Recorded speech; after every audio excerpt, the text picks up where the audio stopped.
Viņš šeit ir, viņš ir pamanīts, viņš ir vietējais, mazais. Tiešām varam pateikt, jā, šeit viņš izauga, viņam ir vairāk līderu projekti. Un tā sajūta, ka tu vari palikt tajā lauku teritorijā, kas ir ļoti svarīgi. Atbraucu ciemos pie kolēģis uz Valmieras pusi, pie partnerības no Salatas līdz Rūjai. Mani sauc Ineta Andersone, es esmu biedrības administratīvā vadītāja.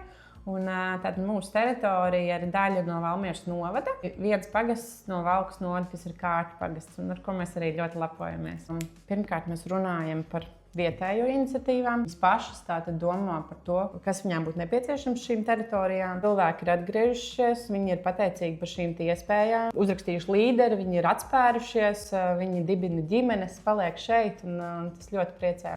Ja mēs tā paskatāmies no kopējā lauka attīstības plāna, ir 5% līderiem. Jā, tas ir maza daļa. Bet katrs tas uzņēmēju uzrakstītais projekts, manuprāt, ir milzīgs pienesums. Mēs redzam ģimenes, kuras paliek dzīvot laukos, no pilsētas pārvācas uz laukiem. Uzņēmējs, kurš inkubatorā jau izloloja šo ideju par kokapstrādes uzņēmumu. Pēc 3 līderiem viņš ir izaudzis līdz vērienīgam eksportam.